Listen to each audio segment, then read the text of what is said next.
Hello guys, I'm Anastasia. Today I want to discuss a topic: online versus offline education. I've been a student for basically all my life and I'm still learning. So I attended definitely more than 50 classes live already, and I've done many online classes as well. Also, I am educator. I'm doing live classes for 11 years and online classes for 5 years. So I've been on both sides as well as educator and as a student in online and offline versions. So I have some tips and dark sides of both. So let's begin.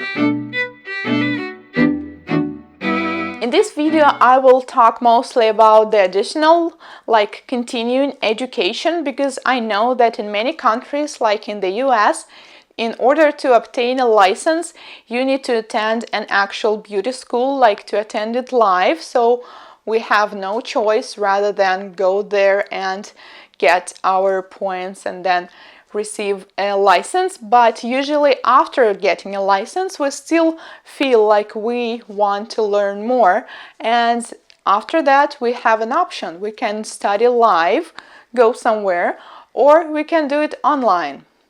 Now let's talk about the traditional live or offline kind of education, and you all definitely know what it is because we all attended school or college. This is when we come to the class, sit, and the teacher explains or shows you something and share their knowledge. And as this is a traditional way of learning, it's been out there for thousands of years already. It definitely has its advantages as well as disadvantages. The main advantage is the discipline. So when you are at the class, you are sitting and you have an eye contact with your teacher, you will definitely at least sit there and listen. You have no other choice. You will definitely not just, lay on the sofa or watch Netflix, because you have to be there. Also, another advantage is an actual live interaction. You all know that the live discussion is so much different rather than chatting online. So you can actually feel those vibes, excitement, motivation from your teacher. Sometimes when I host a class and I explain some topic and then I'm like, has everyone understood it? Is that okay? And everybody's silent. So I guess that means yes. But still I can see by some facial expressions on one student that she didn't understand that.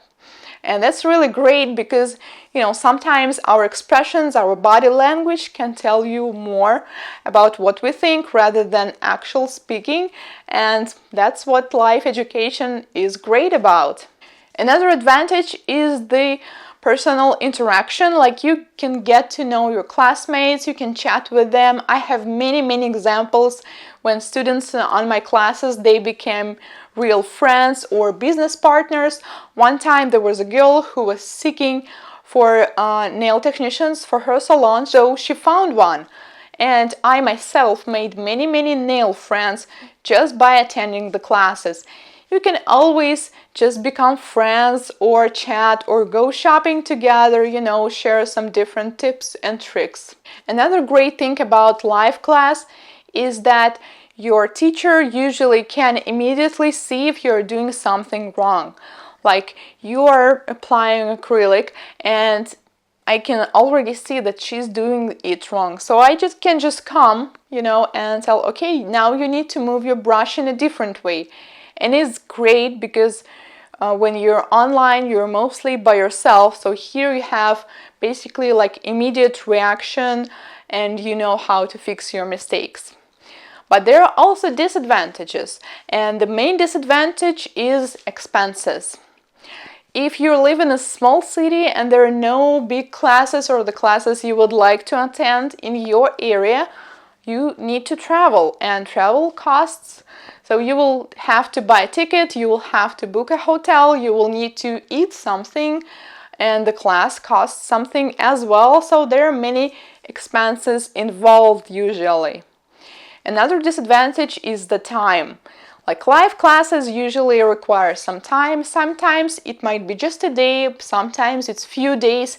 So we not only spend our money for that, but also we need to somehow find someone to sit with our kids, or we need to leave our business, so we need to find someone who will take care about it. Sometimes it's really tricky to leave our home even for a few days. Another disadvantage that I learned only when I started to teach by myself is that personal interaction. So you probably know and seen that we are all different, we all process information in totally different ways, and it's totally fine, but sometimes this unique way of processing information might be different with the other group.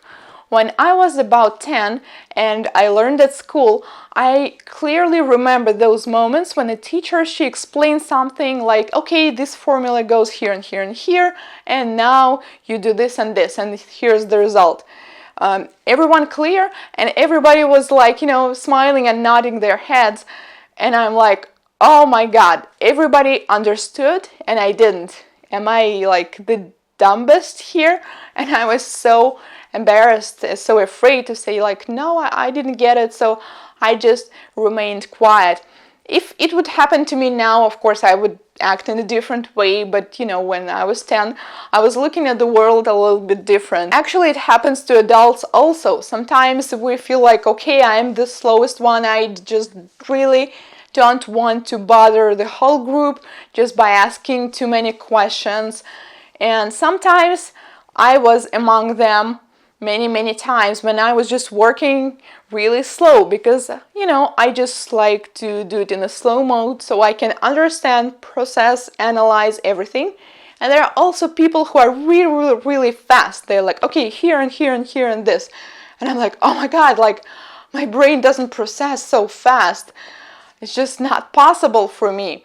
So when it happens, like we usually have at least 1 or 2 students who are working slower than everyone, and sometimes we just have to stop and take time for them to finish, or we go to the next step and I show it to everyone and then I show it to them separately. Or there's also a student who's faster than everybody. Maybe she or he has more experience than others, or he's just naturally faster, and in this case they always have to feel bored a little until they wait for the rest of the group. And this is just how people are, and this is also a matter of organization. Like I usually try to organize a group so everybody will be kind of on the same page, but like I said, we're all unique and our personalities are different. So for some people it just requires a little bit more time to get it. For some people it's less. So that's just another disadvantage. And now let's talk about online education. Online education also comes in different forms. It's pretty new. It's been out there like a few decades, and when it comes to nail education, I believe it's like 10 to 15 years probably, and that's it.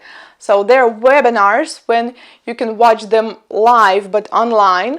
Also there are recordings, like some educators sell DVDs or CDs when you just watch the recording of their lesson. And also there's interactive education like the one we do at Nails Pro Academy.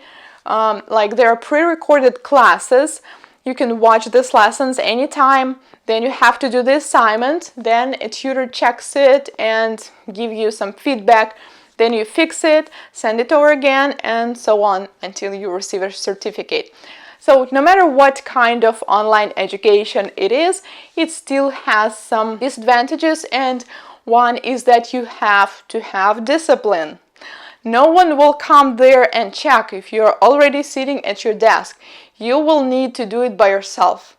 Because sometimes that's just how our brain works. When we paid for something, it's already ours, right?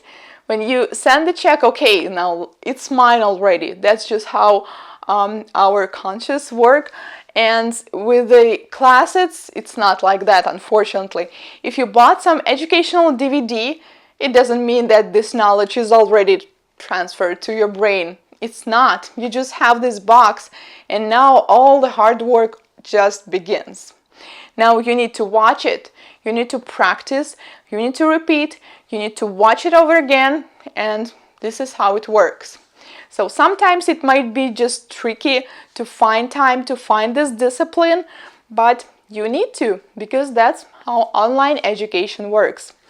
Another disadvantage is that there's no immediate reaction, like the teacher cannot see that you are holding your brush the wrong way and tell you, no, you need to hold it like this. But from my perspective as a teacher, this is actually an advantage sometimes, because when I see students doing something wrong in my class, I definitely can see it and immediately tell them, no, you need to fix this. But when somebody just tells you this is wrong, do it in a different way, sometimes you just do it differently and that's it. But I think the most effective way is actually to understand something. Here's a simple example. I don't know if you remember that, but maybe when you were just learning numbers in like school, so there were like 2 + 2 = 4. And your teacher tells you 2 × 2 is 4, and you're like, okay. But then when she actually shows you there's 2 apples, there are 2 apples, and there are 2 apples in my another hand, and when we put them together, you will see that there are actually 1, 2, 3, 4 apples together. And at this moment, you're like, oh, okay, now I understand, right? And after that, you understood. So now you can do 2 + 1 because you understand how it works. But when you just memorized it, you know, it's 4, you will not be able to do the subtraction in the future because it's not possible to memorize all the numbers, because it's just not possible. There's too many of them, right? So with online education, when you're doing some mistake, it sometimes must be struggling, and then you need to wait for this answer from a teacher, which might take a couple days. But still, you have this time to analyze, to think what you were doing wrong, and to think what you can do in the future to fix that. So in some ways, sometimes it's actually not even a disadvantage. Now let's talk about advantages. So the main advantage is the price. The price is usually way lower than the live class because it doesn't require different expenses. Also, you don't have to travel, you don't have to adjust to a different time zone. You can just study in the evening, on the weekends, at nights like some of my students do, and you don't have to leave your family, you don't have to leave your business. You can study basically in the evenings and the next day use the skills with your clients. That's how our students do sometimes, which is actually great. Another advantage is that it's really personal. Like I gave you another example when the group is fast and you might be slower. So in this case, it is not a problem at all. If you feel like you need the whole day to process just natural nail anatomy, that's fine. You can just sit, take your notes, draw your schemes and pictures, do some Wikipedia research, think about it, watch the video again, understand it, and then go to the next chapter. Or if you feel like you can do it all in one day, just watch it fast and move to the next chapter. That's also totally fine. So you don't need to wait for the group, you don't need to adjust to somebody's time, lunch breaks, you just make and build your own schedule. Also, if you didn't get it or didn't understand something, feel free to watch it over and over again. Like you can rewind, stop, zoom, watch again if you just didn't understand something. And that's really great. I think that's like the future of the education, because we could never do that if the education was just came in a traditional way. So these were my opinions on online and offline education, and my final conclusion is that the best way to learn is to do both. Take an online class, learn it, practice, take time to actually practice it with your clients, then take a live class to get this, experience, and then do the online class again. So my opinion is that you need to have both. That's actually what I do. Sometimes when I want to learn something, but I just don't have time now, I cannot go to this place where these classes are. So I just learn online. But then suddenly I feel like I really need this motivation. I just want to know this educator in person. I want, just to hug her, to get this energy from her, this motivation, inspiration. I just take a ticket and take a live class. And that's what I recommend for you to do. Just do both, whatever you feel like, whatever your life situation is, because it also really depends. Some of us can do live classes, some of us can only study at home, so that's why there's an online education as well. Now this is your turn. Please let me know in the comments, what do you think about it? Have you tried online or offline classes, and what do you think of it? Which one works better for you, and what are your plans in educational terms for the future? I personally am a learning geek, seriously. When I attended school and 6 years of university studying computer science, I never liked it. I hated it, actually. I think this was mostly because I never understood why I really need it and how am I going to use this knowledge in my real life. And that's why I was bored. But now, actually, I'm enjoying it. If you will take a look at my schedule, you will see that I teach classes almost every day, and also I have every month and some class plans for me to attend, because I just love it. I just love this process when I come somewhere and I have no idea what it is, and then after some time I practice, I fail, I practice, I fail, repeat 10 times, and then I finally can do it. This is so great to me, and I don't know, so motivational, because I love it. When I learn, I really feel like I'm growing, actually. I don't know, I just love this process. Maybe some of you feel the same way. Thank you so much for watching. If this is your first time watching my channel, do not forget to subscribe, as I post different nail art tutorials, videos, tips and tricks for nail technicians every week. Thank you so much, and I'll see you in my next video. Bye!